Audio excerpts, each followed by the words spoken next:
take some looks at maybe several things as time affords, and quickly as we try to run down some of the reading so we can get an understanding. First verse.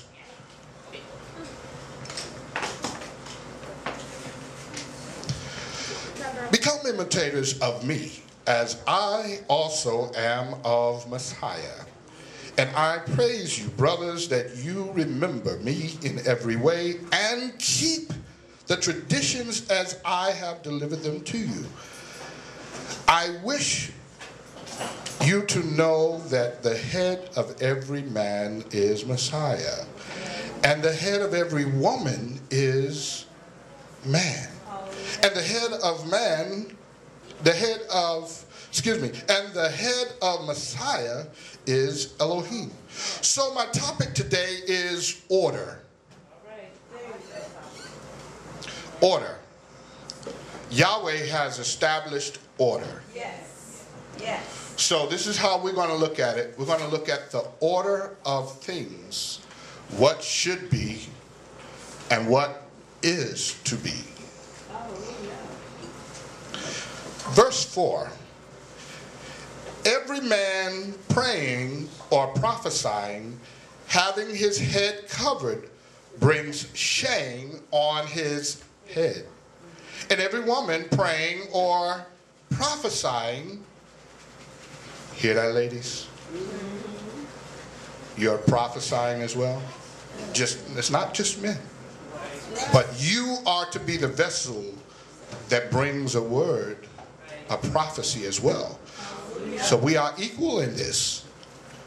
With her head uncovered brings shame to her head, for that is one and the same as if her head were shaved. For if a woman is not covered, let her also be shown. But if it is a shame for a woman to be shown or shaved, let her be covered. For a man indeed should not cover his head, since he is the likeness of Elohim. But the woman is the esteem, since he is the likeness and the esteem of Elohim, but the woman is the esteem of man. For man is not from woman, but woman from man. For man also were not created for woman, but woman for the man. But woman for the man. But woman for the man. Hallelujah. For man also was not created for the woman, but woman for the man. Because of this, the woman ought to have authority on her head because of the messengers. Now we have something that comes into play here that we really need to understand. If what has just now been set up, the order, Yahshuah over man, man over woman, if the order has been now set, and it looks like we're talking something spiritual, and he's saying, if a man is praying or prophesying, what should he do? Uncover his head. Why? Because in the wilderness, what did they do? They had their heads covered. But there's a change that's happening now. And in this change, we too must take part in the change. Because let me just give you what I've already studied and understand in this part. Were they not in the wilderness under the cloud? Yes.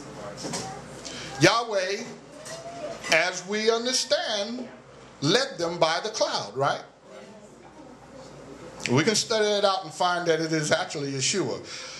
Acts chapter 7, I'm not going to go there now, just want to complete it for you. Acts chapter 7, verses 30 through 35. We can find out who was actually in the bush and spoke to Moshe, and then led Moshe by the hand, Israel, out of the wilderness. That's just kind of making a little connection there. But, so I don't go too far into that. I just want to stay here. So, now, if there's a change that took place with the death of Messiah, then we too must take change. Because now we understand who's our head. Who's our head now? The identity of Yahweh in the flesh is being identified by Yahshuah, who is the head. I mean, this is what we see here. So if we see here that Yahshuah is the head of man, man is the head of woman, but inside of Yahshuah he says what? There's neither male nor female, right? So we're actually equal. But there's a correlation that's going on that we must continue to follow, because really, woman should be over here under man. But because of Yahshuah, he makes us equal, completing a circle of life. And I'm going to make another connection really quick and abstract. You can see this. This is a piece of thread, so that you can see it. It's a piece of thread. When I start unraveling it, it may not be so easy to see.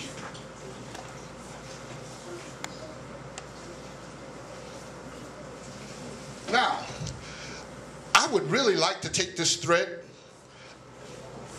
and connect every family member to every family member, mother and father to their children, husband and wife together. But if you understand what I'm saying about this thread, it's a continuous bloodline that runs from generation to generation. Can you really see this thread singularly? Can you see it? You can see it somewhat, right? But if it made a piece of cloth and it was all the same color, you would see it much better, right? So, this is how Yahshuah has knitted together the generations. He was the needle. He led the thread that makes the cloth, that covers us. And so as a people, we are the fabric of the generations. Are y'all following me so far? I had this in a little bit of a circle when I started, but I pulled it out so that you can see the singular thread. That's what I want you to see. I want you to see this. If it was a straight line, you would have to really look to see it. But in a garment, and all of the garment is weaved together by the same thread. You can see it, right? Because you can see my shirt, anything that I have on is part of one continuous making. Yeah. And so Yahshuah, he's the one who leads the thread. This is the bloodline, in other words. Or do you not know that we have blood veins in our body, right? All of the blood vessels that's going through our body, making up one body with the different parts leading blood to each part. It's going to make sense in just a moment. All right, let me continue. All right, now I want to bring in something else.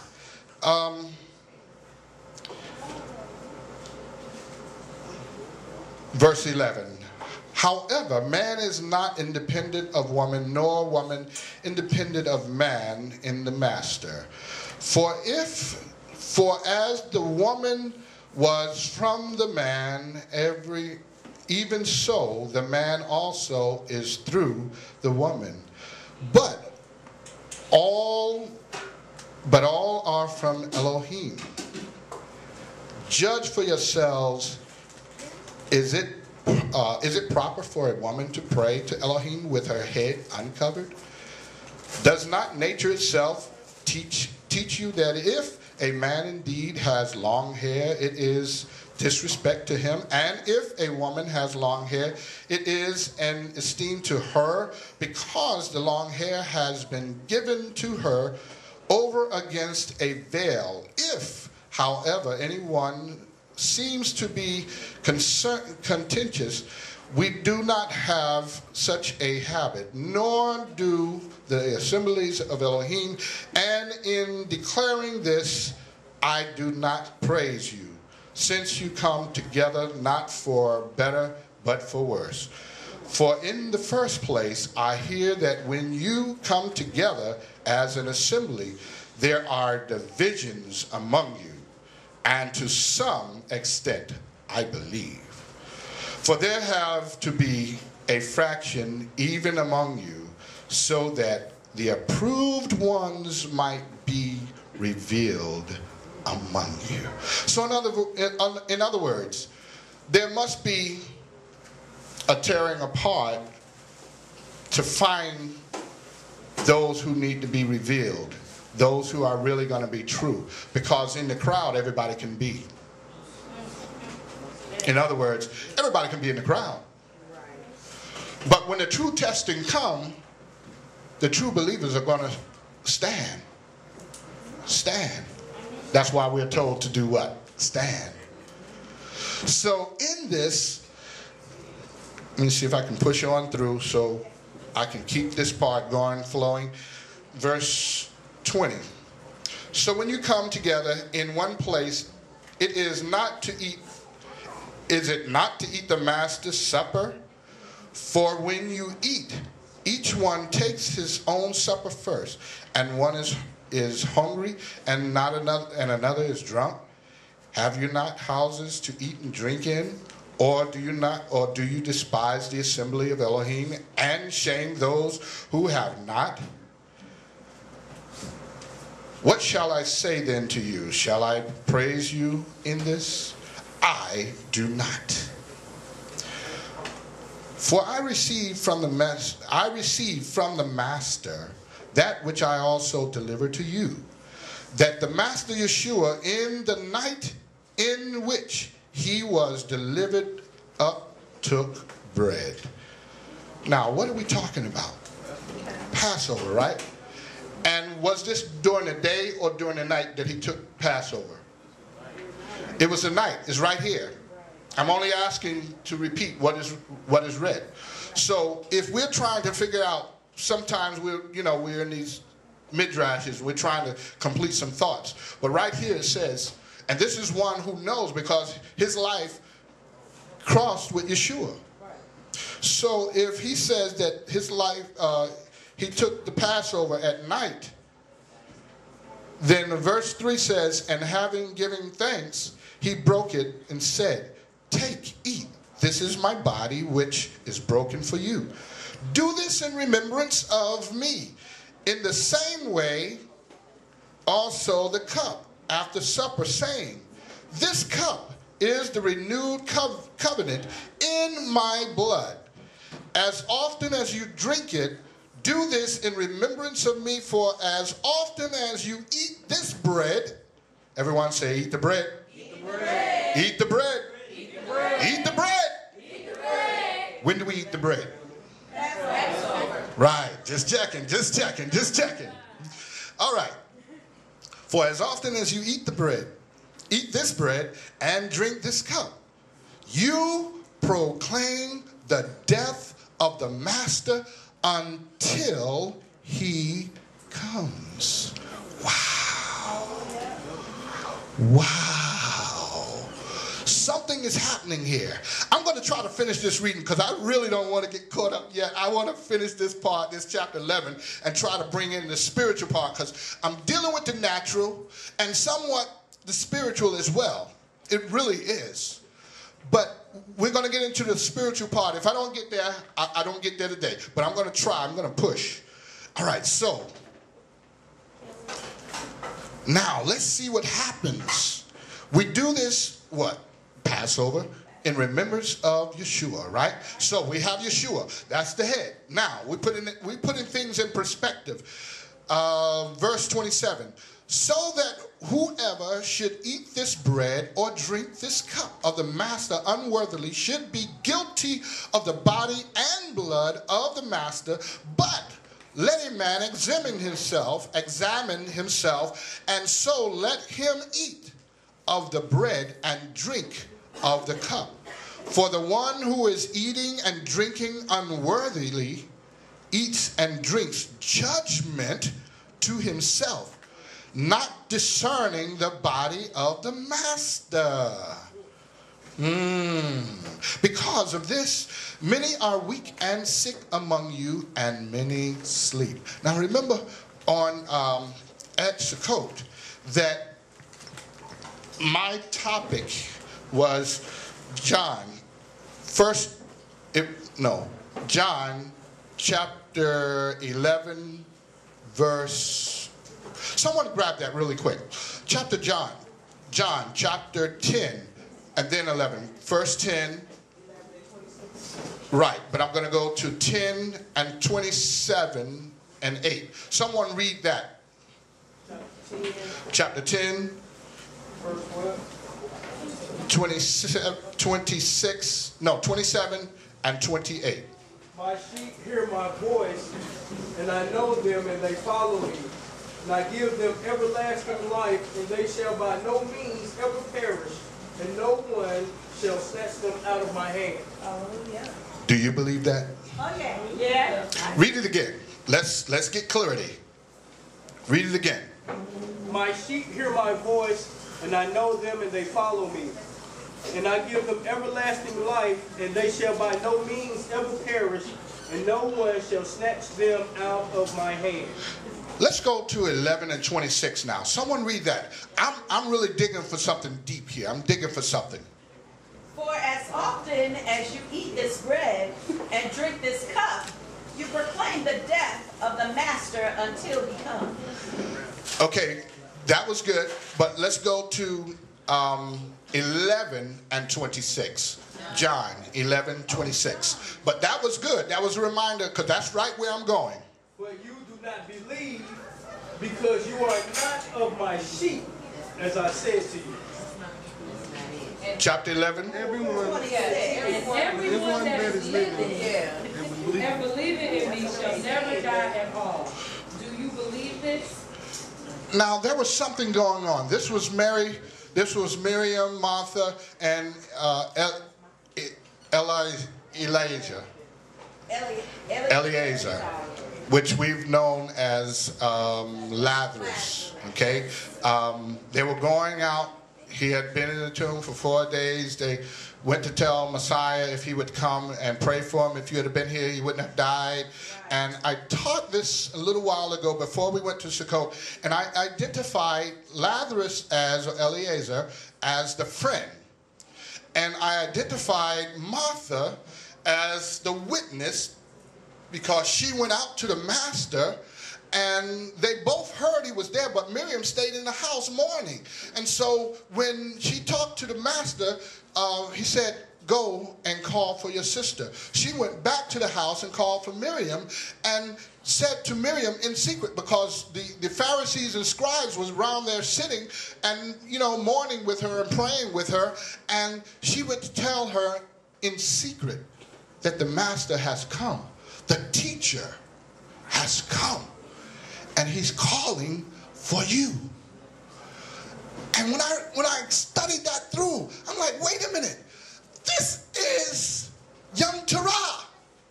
How so? Because you have the call for the bride, right? Miriam. And you have the friend. And you have Martha, who's the witness. But Yahshuah didn't come all the way into Yehudim. He stopped because they were there waiting for him, because they knew he was coming too. But he called for the bride in secret, and she came out to meet him in secret. So this was young Torah. So this is taking place. So what we have just read is that he said to Martha, he said, listen, your brother will live again. She says what? I know, in the resurrection in the last day. I am the resurrection.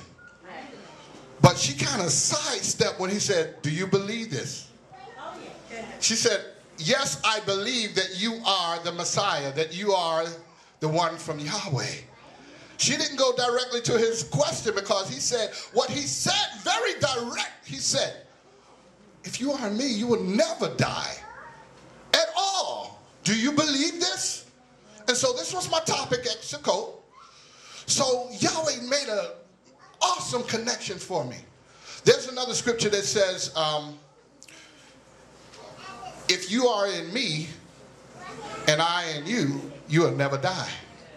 And this was after he had already died, because see, once he died and rose, if you're in him, how can you die?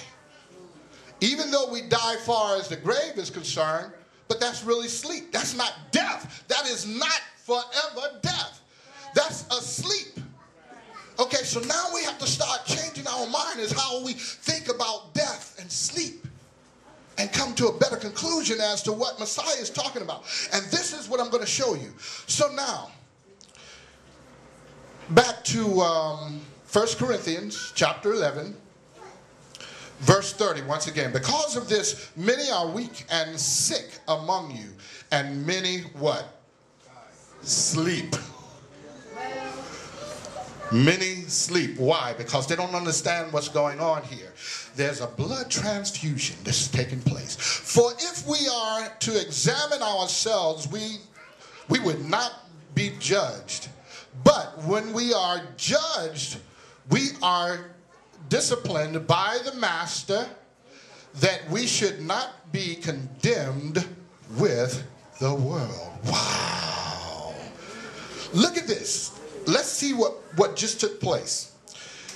If you take the Passover meal, he says that the blood and the bread is his body, right? The grape drink is his blood, right? He said if you take this, you're judging yourself. Because judgment, let's read it again. Let's read it again. Verse 28. But let a man examine himself. That's why we got the man. Yahshuah is over man as man over woman. All right? Now, we get stuck at the covering. If a man prays, and I'm trying to make the connection really quick. If a man prays with his head covered, or if he prophesied with his head covered, he's disrespecting his covering, his head. So likewise, man is the covering for woman. That's why she has her hair as a covering. So whether or not she's married or not, she still have a covering because of something that took place way back earlier in Genesis chapter 6. I don't think I'm going to have time to get there. But remember what took place in Genesis chapter 6 when the messengers saw the daughters of men, and came, and the sons of Elohim are not the sons of men. Because there's a divide there as he's talking about it. So hopefully I'll get a chance to really kind of slow that down. But I'm pressed for time, so we got to really understand this. That in this scenario, that the sons of Elohim saw the daughters of men and began to take wives of their choosing. So what they took was the wives of the men. And it didn't matter who. And they took the daughters of the men. And so now Yahshuah comes to set things in order. So he says, now take your coverings off, because the Master is here. Because see, in the wilderness, we were covered by the cloud. So take that off, because now you're going to do it in remembrance of me. There was a change that took place. So instead of doing what was in the wilderness by the letter of the law, because the law was only there till the Master come, Galatians chapter 3, until the Master comes, who is the teacher. And so Martha says, the teacher is here, and he is calling for you. Who is you? The bride. So we have the fall feast taking place.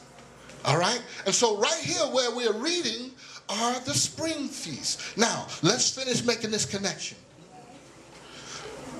Verse 28.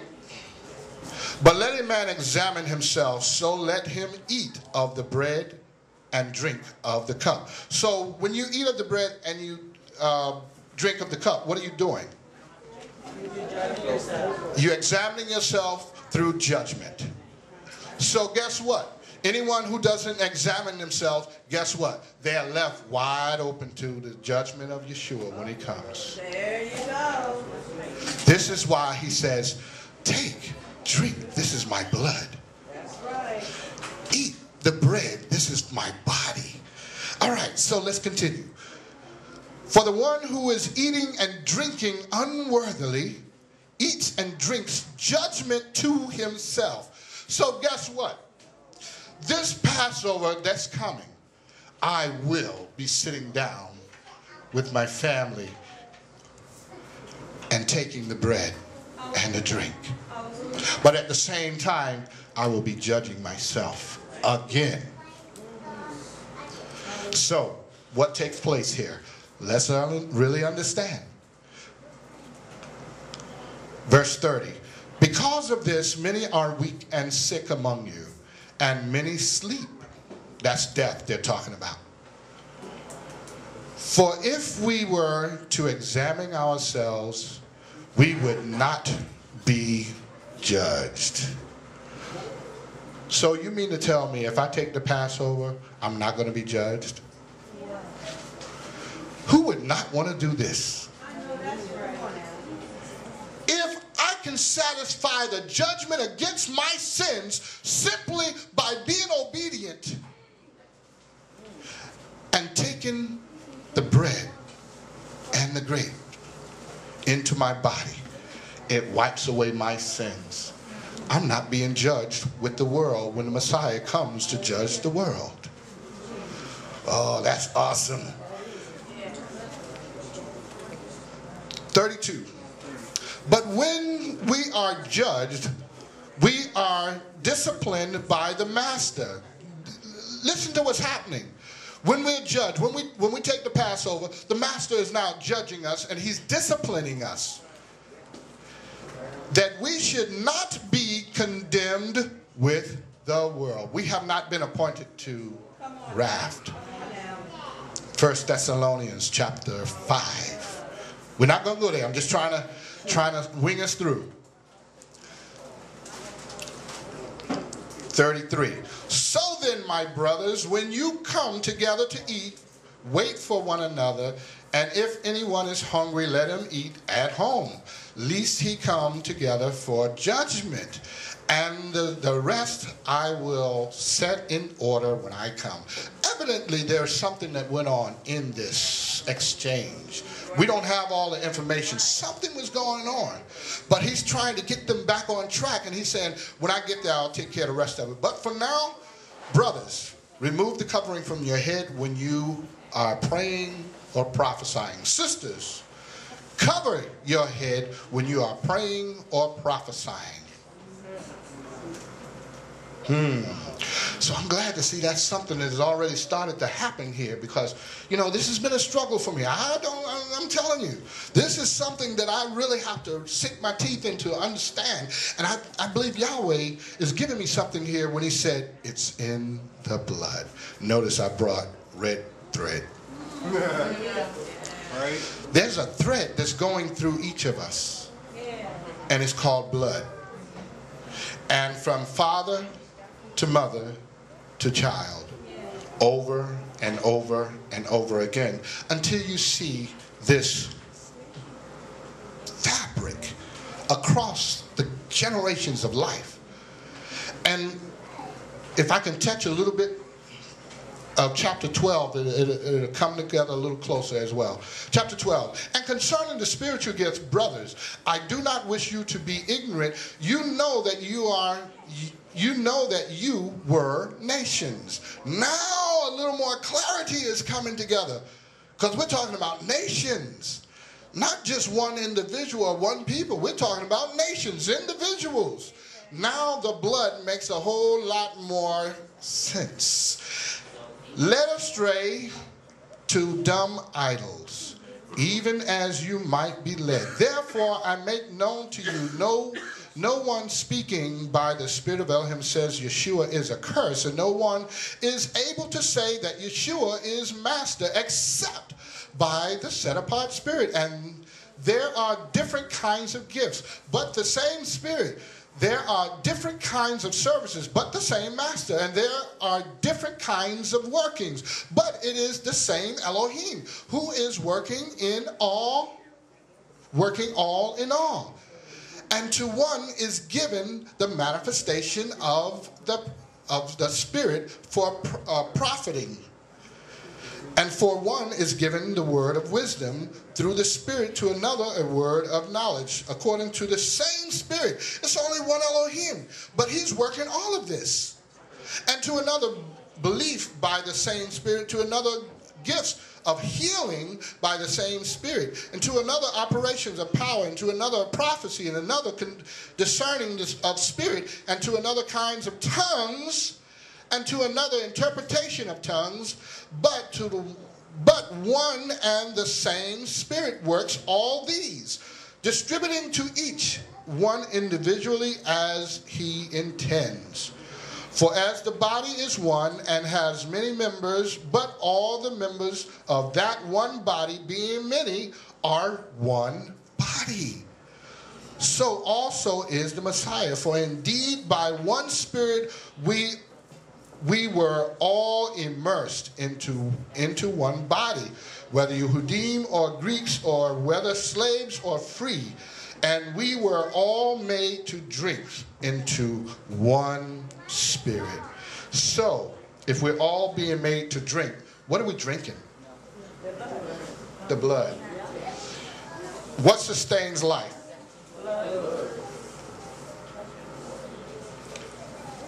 So if you have Messiah's blood, how are you going to die?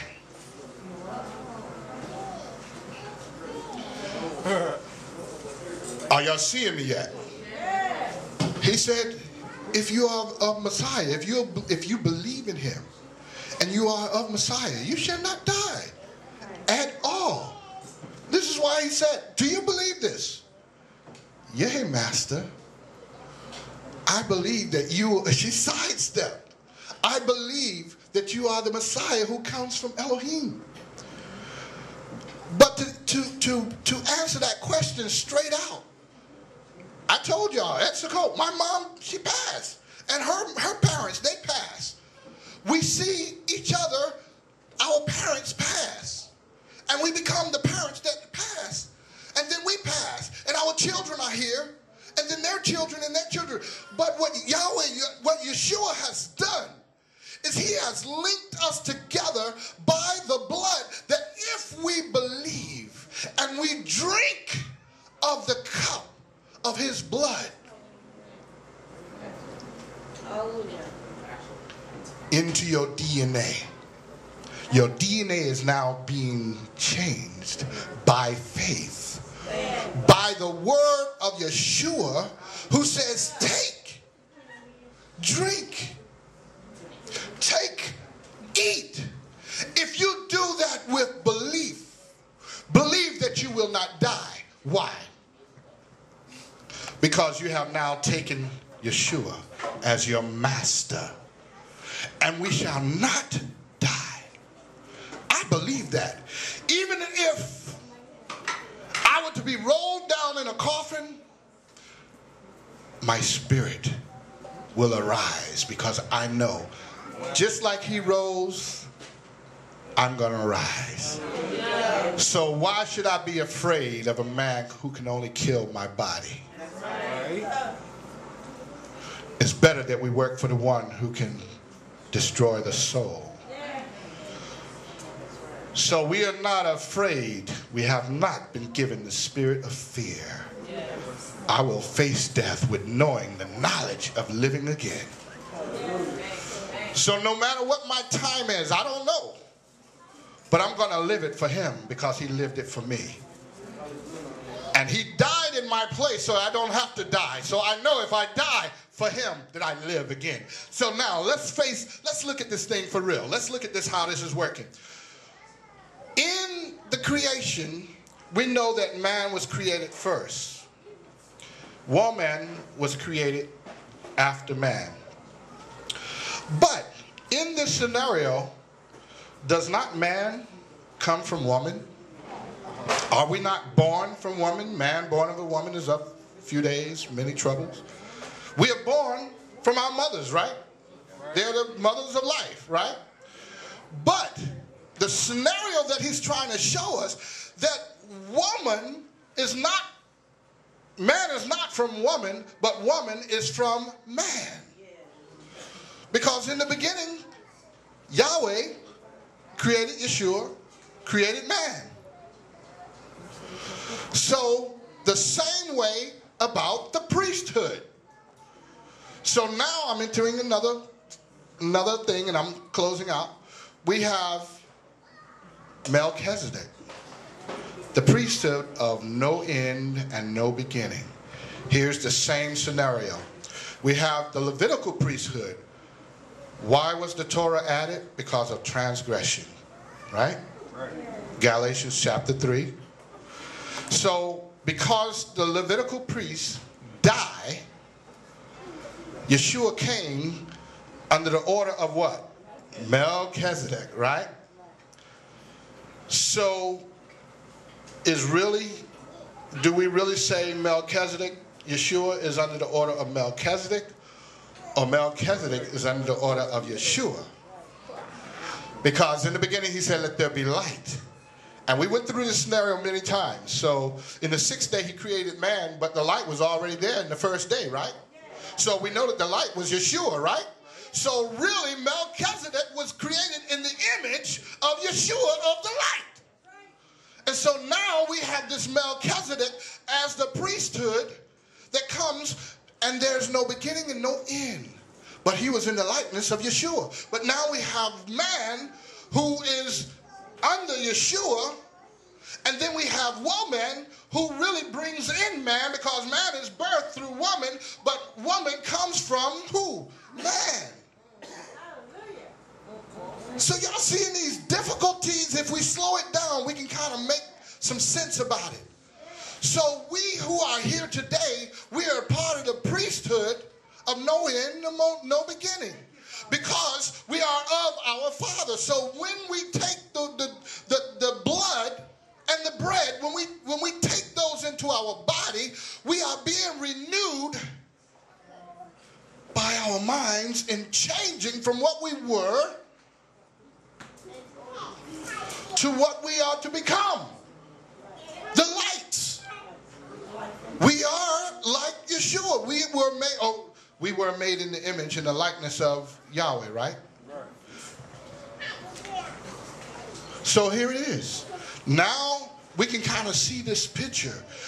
Yahshuah, let there be light, and there was light. And the light hovered above the waters. So we know that that was his spirit, right? So now we have man who was created in the image of Yahweh. And then from man, woman was created from the rib. So woman really came from man. So now when the man prays, we must not disrespect our head, right? Because now we have this light that we know is our head, and he's asking Shaul, he says, be imitators of me as I am imitator of Messiah. So he's given us directly from Yahshuah, who is saying, now let's set the order. Remove your covering from the wilderness, and I'll be your cover. Because in verse 10, it brings us something that our women were attacked, and her hair drew more attention than it needed to. So now he said, cover your hair, women, in prayer and in prophecy. And if you don't, then you're disrespecting your head. Now, even if you are not married to a man, who is your head? So do we disrespect him? We don't. Even to a man, woman covers her head because we don't want to disrespect Yahshuah. But the man, he uncovers his head because he was told to cover his head in the wilderness, because now the change that's going to Hebrew, there was a change that took place. There was a need because of the transgression. Hebrews chapter 8, I believe it is, where it talks about Melchizedek priesthood. There was need of a change. What change? That we now go to the order of no end, no beginning. Because Yahshuah, no end, no beginning. So really, Melchizedek was made in the order of Yahshuah. But Yahshuah comes in the order of Melchizedek so that we understand no end, no beginning. Now, I know that this is still somewhat confusing, but I'm going to be working on this. But I'm telling you, the simple part is in the blood. That is the simple. How simple? Every Passover, we take the grape drink and the bread. Simple orders. He says, take, drink. This is my blood for you. Eat the bread. This is my body for you. No man takes my life for I lay it down. So when we do this every year, we take in the nourishment of Yahshuah. We also judging ourselves so that when he comes, we are not appointed to the wrath. When he comes, we will not be judged in that's going to take place. That's your covering. Whether or not you understand the principles of it, the whole thing is to be obedient to it. And then as we do it, it begins to open it up. And this is the only way it's opening up to me. Because I mean, when Yahweh spoke to me this morning, Yahshuah spoke to me this morning and said, it's in the blood. Now I'm seeing the process. Man is not from woman, but woman is really from man. Melchizedek is not from Yahshuah, but Yahshuah is not of Melchizedek, but Melchizedek is really of Yahshuah. And it's really talking about the priesthood. So let's just take it off. Doing prayer and prophecy. That's why I don't wear my covering during these times. I'll wear it just for people to ask questions, or especially if I'm going out or something. I want somebody to ask some questions. But when we are in prayer, or when I'm speaking and there is prophecy going forth, I take it off all times now. Because I want Yahweh to help me to understand this. But for now, I understand. Just drinking the blood, I'm examining myself of my sins. Because that's what the word says. And I trust what Shaul is saying, because he says, imitate me as I imitate Messiah. I'm giving directly to you what I've gotten from Messiah. And we do know he had an experience with Messiah. So whether or not we can understand, let's do it in obedience. Let's give Yahweh praise.